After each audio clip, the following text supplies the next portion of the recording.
So, integrity in the entertainment industry, quite honestly, if you ask me, is subjective. You know, it's often defined by individual yardsticks, right? What I think, you know, what I believe, how I feel. It's not about what you think. Psst. What you think is fine, but this is how I think. This is how I feel. However, that's one side to it. For some people, there's only one yardstick: integrity and faith, especially faith. My guest today, Shawn Faqua, is a Nigerian actor. He's a model. He's a presenter. He has multiple awards and nominations to his belt. And if there's one thing I can say for a fact, it is the fact that he is not shy about his faith, as he uses his platform to promote integrity and collaborations. And he joins me now on an exclusive interview with Arise 360. Shawn Faqua, I'm so delighted to have you join me on this show. How are you feeling today? I'm amazing. Thank you for having me. Thank you. Absolutely. So I just wanted to kick off the back of what I just said. For every conversation I've seen you have, from going through your social media page, I can tell faith is such a huge part of what you do. How do you manage that with the entertainment space that we are in Nigeria? How do you manage both? How do I manage both? Okay, I don't know if that's... first of all, what we do as filmmakers is it's an extremely spiritual work, right? It's something that you cannot, you know, fully subdue if you're not approaching it from that spiritual angle.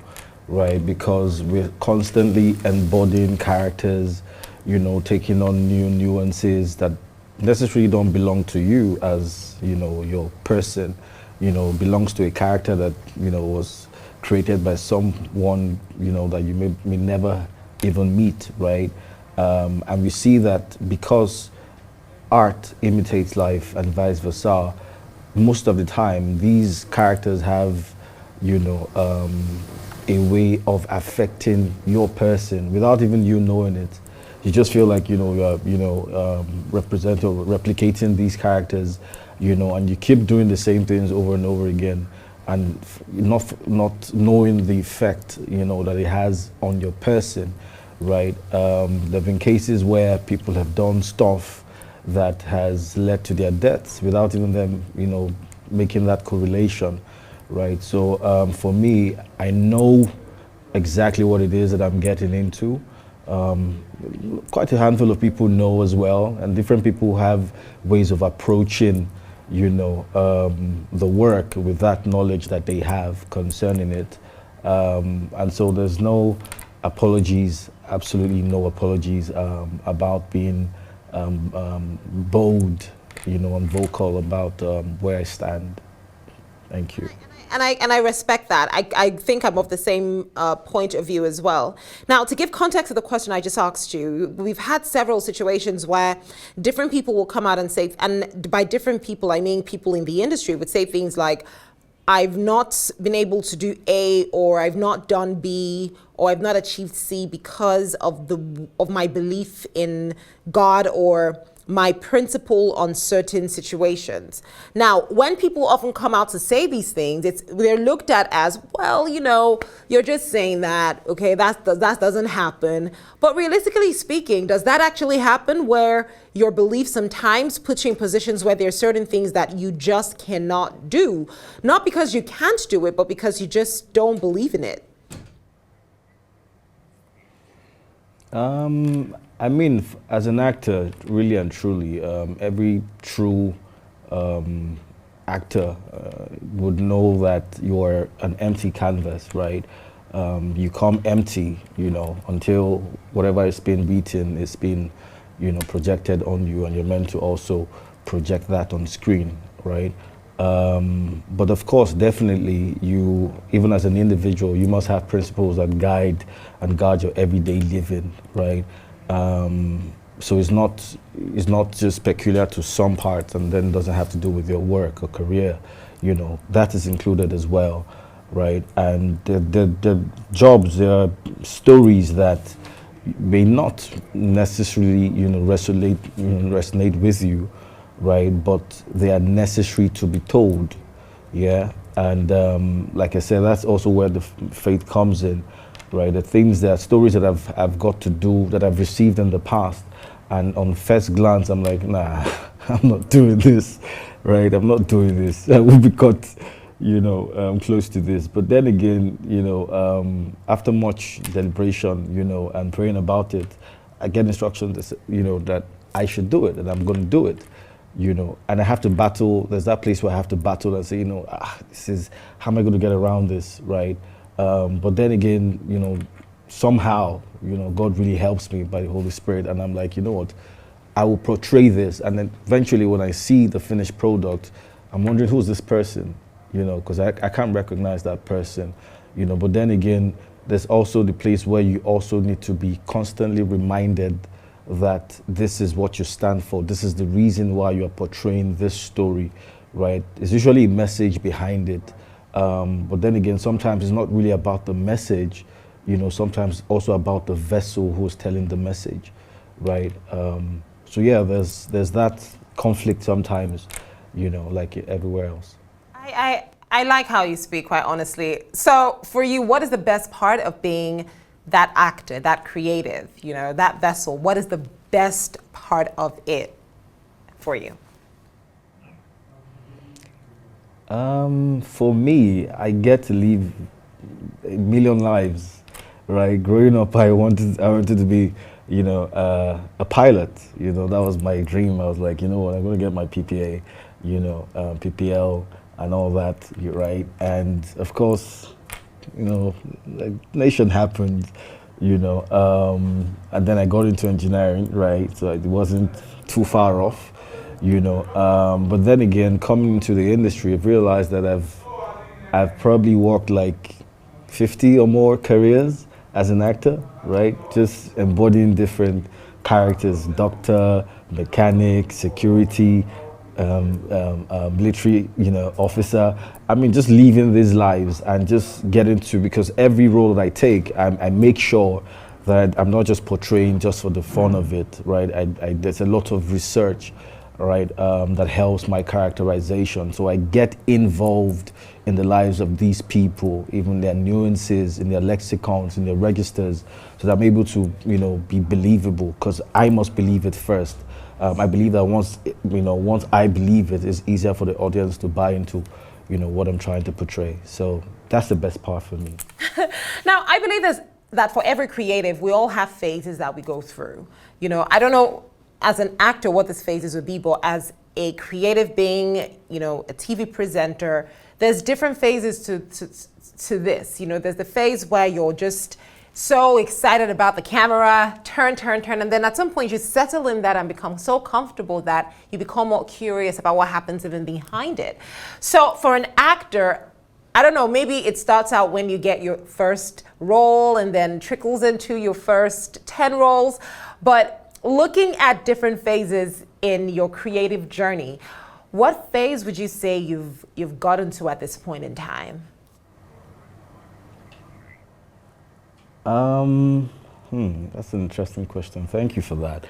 I would say, right, that is the phase of intentionally putting out works that kind of mirror what I believe, right? Not just waiting for these works to come, but creating these works and finding a way to get them out there, right? Because, I mean, with the way we look at society now, there's so much darkness, right? And it seems like, the darker, the more commercial it will be, but that's not the case. We must be intentional about, projecting light, because, like I said, art imitates life. And a lot of the times, the things that we put out there somehow, mind engineers, a populace to begin to mirror what they see, right? I mean, like I always like to say, film is first of all for agenda propagation before the commercial part of it. I mean, that's my belief, right? And you've seen that in different climes.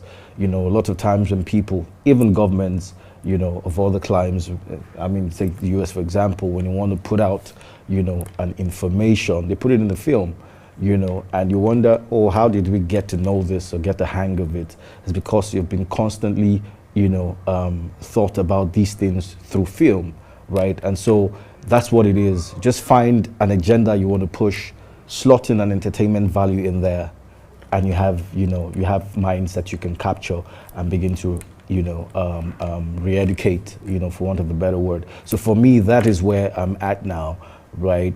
Being able to intentionally impact society, you know, with the agenda of light. Thank you. I'll be honest, while you were speaking, I was taking notes because, I mean, I'm just learning. There was something you just rightly said. Find an agenda and find entertainment value there.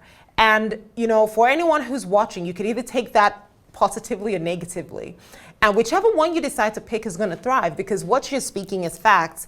Every single thing, every single story that I think about now, there's an agenda behind it. But then, of course, adding that entertainment value, which now lead you to your remunerations and the likes, and the popularity of it all is what sells this agenda, but then we don't know it's being sold because we're enjoying it as commercial art, right? So now then takes me to, what are you selling out there? What's the agenda for you? Shawn Faqua, what is your agenda? I don't know if I'm allowed to say that, right? But I mean, the apple doesn't fall far from the tree. We are from the kingdom light, and so we must project what and who we truly are. It may not necessarily be the way people may perceive it, but at the end of the day, the product is sanctified by the producer, right? The building is sanctified by the builder. So I don't know if I can unpack that in a few minutes, but what I'm trying to say is as much as where it is coming from than who is delivering it, right? Like I said, there's an agenda.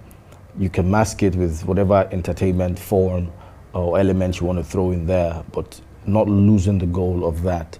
And then for me, like I said, you know, there's so much darkness. Now is the time, you know, for us to be known for something different than corruption, right? I think it's the time for righteousness to arise, you know, and, you know, being in righteousness doesn't mean that it's not talking about good, you know, or whatever. It's just doing what you have been sent to do at the time you're sent to do it. A lot of people may not like it, but it's necessary at that particular time, right? And being able to receive, you know, such instructions, right, and crystallizing that in a form that the people can receive, you know, because it's a message. It's not supposed to be in your face, right, but it's like a Trojan horse. When you receive it, it implodes from within you and begins to do the work that is necessary to be done, you know, per person, you know, and so just that intentionality, you know, I know it's quite, I'm trying to encode a few things, but I'm sure you get the message, so yeah.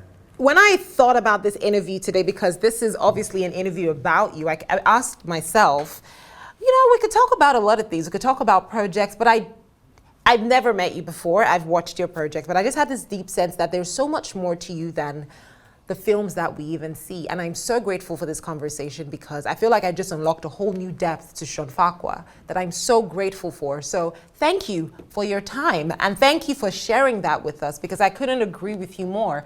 It's about that time that we started to put this agenda in our stories, and I really look forward to everything you're going to be giving us, Shawn Faqua. You definitely know that I'm going to be watching. So thank you again for joining me on the show today.